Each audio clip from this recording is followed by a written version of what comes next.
Hi friends, இன்றைக்கி நம்ம அதிரு சேனலில் இது சொரக்காய் தோசை பார்க்க போகிறோம். இதே எப்படி செய்யலான்னு பார்க்கலாங்க. நல்லா சூப்பராக இருக்கும், நல்லா டேஸ்ட்டாக இருக்கும், மாவு சாஃப்டாக இருக்கும். தோசை சாப்பிட்றதுக்கு நல்லா முருகலாக வரும், செவந்து முருகலாக வரும், நல்லா ருசியாக இருக்கும். எல்லா குழந்தைங்களுக்கு, காய்கறி சாப்பிடாத குழந்தைங்களுக்கு இப்படியெல்லாம் பண்ணி கொடுத்தோம்னா சாப்பிடுவாங்க. வாங்க அதுக்கு தேவையானது என்னென்னு பார்த்துருவோம்.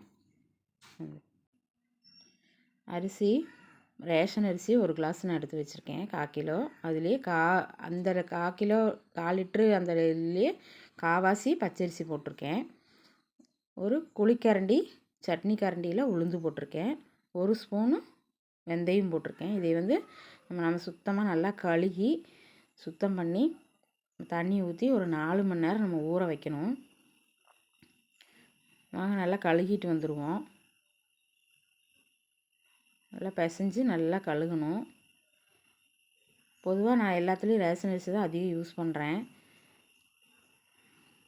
சொரக்காய் பாருங்கள், குட்டி சொரக்காய், பிஞ்சு சொரக்காய் தான். ஒரு சொரக்காய் நல்ல சொரக்காய். அதை வந்து நம்ம கட் பண்ணி தோலெல்லாம் செதுக்கி பொடியாக கட் பண்ணிட்டு வந்துடுவோம்.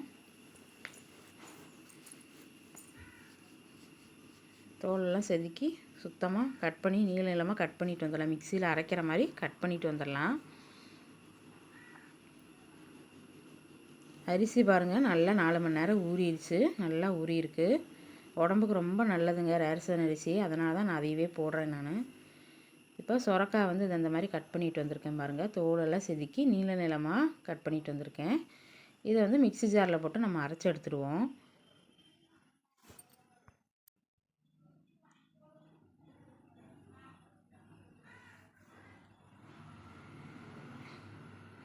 நல்லா 2 ஓட்டு ஓட்டும்பளைக்கே அதை அரைஞ்சிரும்.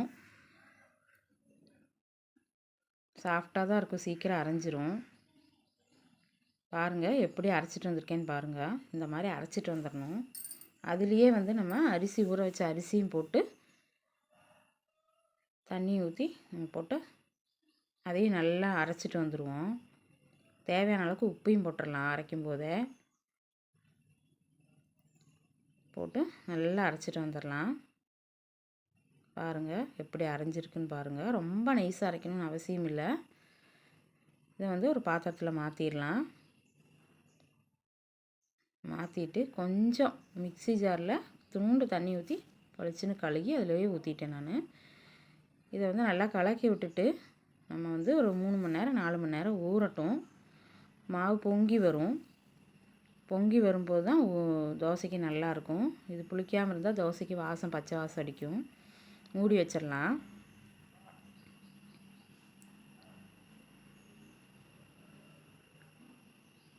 ஒரு 4 மணி நேரம் ஆயிடுச்சு. நம்ம எடுத்து பார்த்துருவோம்.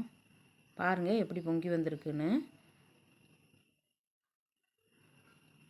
பாருங்கள், இந்த அளவுக்கு மாவு பொங்கி வரணும். தோசை பொதுவாகவே நான் ஊற்றும்போது நல்ல தோசை வர தோசைக்கல்லாக இருந்தால் நல்லா ரோஸ்ட்டு மாதிரி வரும். நல்லா முருகலாக டேஸ்ட்டாகவும் இருக்கும்.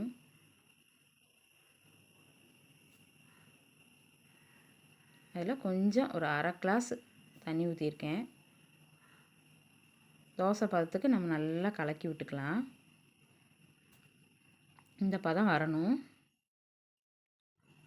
மாவு ரொம்ப சாஃப்டாக இருக்கும். வாங்க தோசைக்கல் வச்சு நம்ம எப்படி தோசை ஊற்றுறதுன்னு பார்த்துடலாம். பாருங்கள், தோசைக்கல் காஞ்சிருச்சு. தோசை ஊற்றிடுவோம்.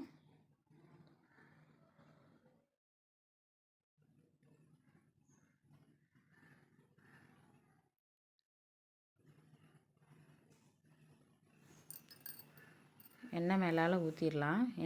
உங்களுக்கு என்ன தேவையோ அது ஊற்றுங்க. நான் கடலெண்ணெய் ஊற்றுறேன். நான் நல்லெண்ணெய் ஊற்றலாம், நல்லா டேஸ்ட்டாக இருக்கும்.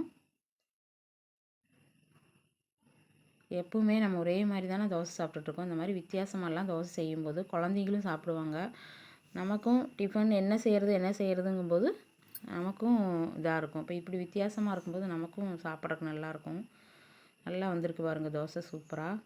இதே மாதிரி எல்லா தோசையும் ஊற்றி எடுத்துருவோம்.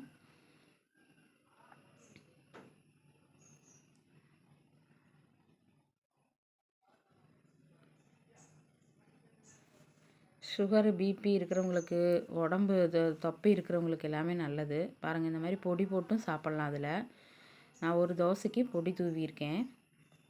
நல்லா டேஸ்ட்டாக இருக்கும் சாப்பிட்றதுக்கு. சாதா இட்லி மாவில் தோசை ஊற்றும்போது பொடி தோசை மாதிரியே தான் அந்த டேஸ்ட்டு வரும். வித்தியாசமே தெரியாது. சுரக்காய் போட்டிருக்கிற வித்தியாசமே இந்த தோசை மாவில் தெரியாது. பாருங்கள், எல்லா தோசையும் ஊற்றி எடுத்தாச்சு. பாருங்கள், சூப்பராக இருக்கும். அதுக்கு சட்னியெல்லாம் அரைச்சி வச்சுருக்கேன். பொடி வச்சு எண்ணெய் ஊற்றிருக்கேன். பச்சை மிளகா சட்னி அரைச்சிருக்கேன். அதில் தேங்காய் எண்ணெய் ஊற்றி வச்சுருக்கேன். தேங்காய் சட்னி வச்சுருக்கேன்.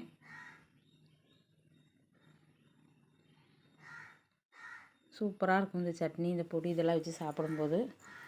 இந்த வீடியோ உங்களுக்கு பிடிச்சிருந்துன்னா லைக் பண்ணுங்கள், ஷேர் பண்ணுங்கள், சப்ஸ்கிரைப் பண்ணுங்கள். அதுரு சேனல் ஃபஸ்ட் டைம் பார்க்குறவங்களா இருந்தால் சப்ஸ்கிரைப் பண்ணி பக்கத்தில் இருக்கிற ஆளுங்கிற பெல் பட்டன் அமுத்துங்க. தேங்க்யூ.